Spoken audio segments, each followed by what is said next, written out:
And welcome to the first ever video interview at Wexford FC. It's absolutely unique times that we start off a brand new series, and we're starting it off with Conor Crowley. He's vice captain of Wexford FC, and so we'll just start with where we are at the moment, Conor. With all the league matches shut down and no group training sessions allowed, how's the squad doing? How are you all keeping? We're all doing all right.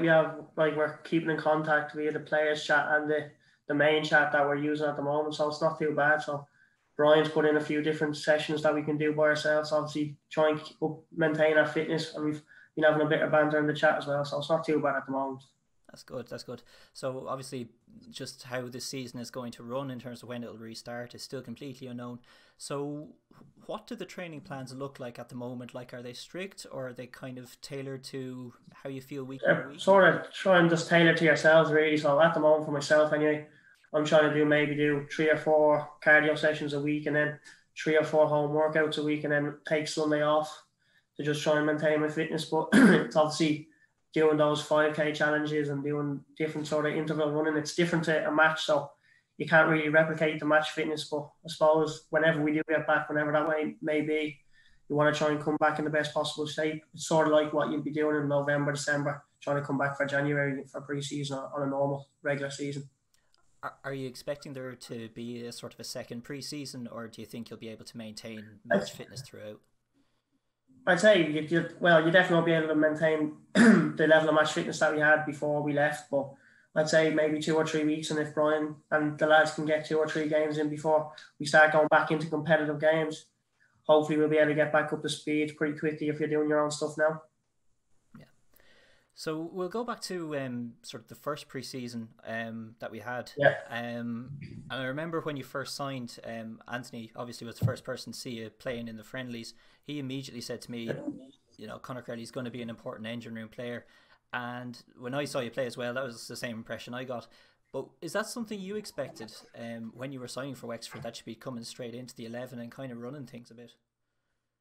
Well, when I came in, obviously my main goal was trying to get into the team straight away. When I was talking to Brian, he said there was a good chance that I'd be a big part of the team and that I'd be playing every week if I trained well and put my head and trained well. But yeah, I've been delighted the way it's gone so far. Obviously, I played nearly every game in pre-season and nearly played 90 minutes in every game in pre-season. And then since the season has started, I've completed all the 90 minutes and the 120 minutes against Bray. So at the moment, I can't complain really, and I'm enjoying it.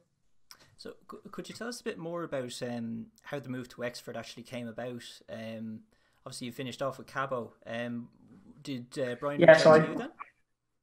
Yeah, so I finished off with Cabo, and I was talking to a few different people that I've worked with since my career started, and they were just giving me pieces of advice, and they sort of got on to Brian, and Brian then got on to me, and as soon as we spoke, we sort of just hit it off, and like he asked me was I interested, and went to speak to my mum and dad about it, because obviously about the travelling and various things like that with my work and with my masters at the moment, but we were really impressed with what Brian was trying to say and what he wanted to do down the line, so it was a pretty easy decision once he came to me.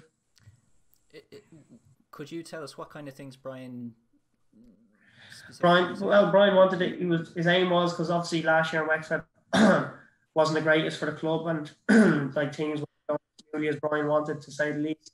So he told me that, and he already brought players in like Keane Kavanagh and stuff like that, and Tom Murphy and people that I've already played with before. And then I also knew that he was chatting to Dan Tobin, what I played for the last 3 or 4 years as well. So I knew he was trying to bring in a group of players that were hungry and that wanted to do as well as possible. So sort of when he said that, and he said that he was going to bring in more good players, which he has done. He's brought in players like Carman and Killeen, Giles, who's hungry and wants to do it well as possible every week. Players like that I knew we'd have a good team. And then he's obviously strengthened bringing Paul Cleary in as well. So when he said he was bringing all those type of players in, I was pretty satisfied, and said we'd have a pretty good chance to be competitive in the league and try and do well. So it was pretty easy. Yeah, we'll go back to talking about the lads you signed with, like, because there's so many lads you used to play with before. But just before we go on from that, talking about this season, obviously still being very uncertain, and if there's probably going to come a time where there's a choice between either it's no football for the rest of the year, or we're playing behind closed doors, and that's the best you can get. Yeah.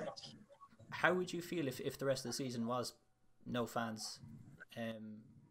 How big a hit would that be? Personally, as a player, I just want to get back playing really, Mm. and if that means that there's gonna be no there's gonna be no fans, and so be it. But obviously, we obviously want to play in front of fans. That's why you play, and you obviously what because obviously our break game. I think we had over 1,000 at that break game, so that was a good little attendance to play in. So, but if it means that we can get back football back at some stage, we'll be open to playing behind doors, closed doors. But I've been talking to a few people. And I think there's a few different scenarios maybe where there might be a winter season or etc. So you never know. We'll see what the FAI plan. Yeah, anything could happen still. So we'll talk back a bit further. So you moved from Cherry Orchard to UCD back in 2016. Was that Yeah. a difficult move to make, sort of leaving the club you're with for that long? I started with Temple Oak and then I went to St. Kevin's for 2 years and then I was with Cherry Orchard then for about a year and a half.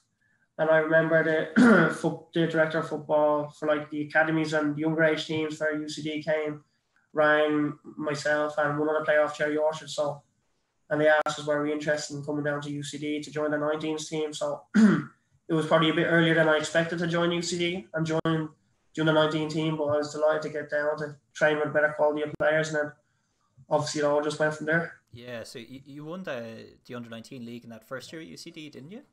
Yeah, the first year we won the under 19 league. Yeah, we beat Galway in the final. Very right.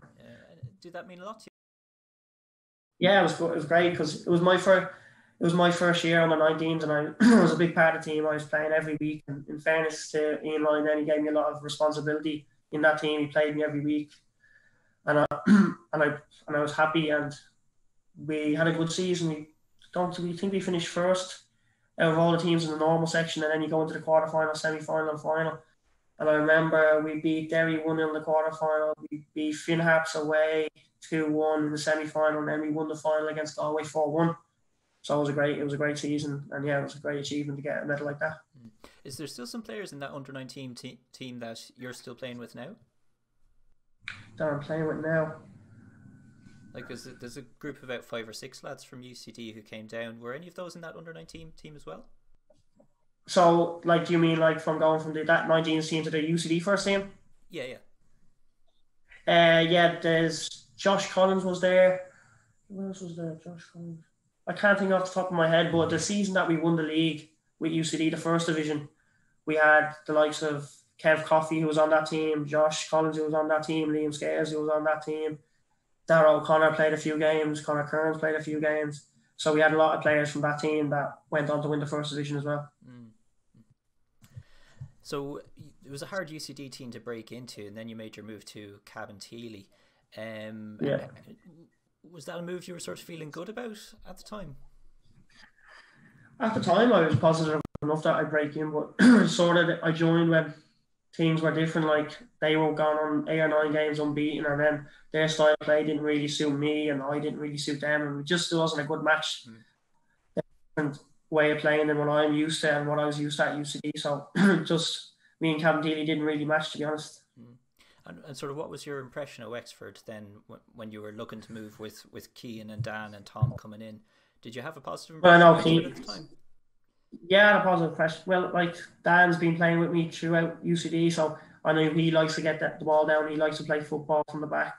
I know Cian, the type of player he is. He's a technical player. He wants to get on the ball. So I knew the type of players Brian was bringing in, that we wanted to play a nice style of football, and that Brian was also emphasising the fact that he wanted to get the ball down, wanted to try and pass through the thirds and stuff like that. And I think if you watch the game so far this season, we have tried to do that. We have tried to play out from the back, and we've made a few nice moves at times. That's perfect. Okay, we'll go to a couple of questions from the fans. We did get a few in. So we'll start one. We got one actually on Facebook from Kimolo, and he said, as a proud Irishman and as a big Manchester United supporter, would you rather Ireland qualify and win in next year's Euros, or Manchester United qualify and win next year's Champions League? Ireland to win the European Championship, like? Yeah. That's the question. This is a difficult one for you. Personally, me probably won't go down too well, but I'd probably prefer Man United to win the Champions League. That's your question. I'm a big United fan, so I'd probably prefer United to win the Champions League. Okay. Sean Casserly then asked, It's more important. Yeah, You know this question. yeah. I see this on Twitter. Yeah, If you had to let one go, what would it be? the haircut. Unfortunately, as you can see in the video, it's not the greatest, but hopefully, when everything comes back, the barbers come back, and so does the football as soon as possible. I need both. Yeah, yeah. And then Gary O'Neill had a question for you as well, which I think you saw. Yeah, seen this as well. No comment.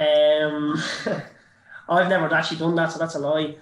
But he actually share the price of the food most of the times when we go, so maybe I even pay more than him. So you think with his big, he'd pay more for us, wouldn't you? There you go. Okay, that's brilliant. Thanks very much, Conor. We can leave it there. We'll have more video interviews to come. So stick with us here on Twitter, Facebook, and wherever else you follow. I said, lads, can't wait. Absolutely.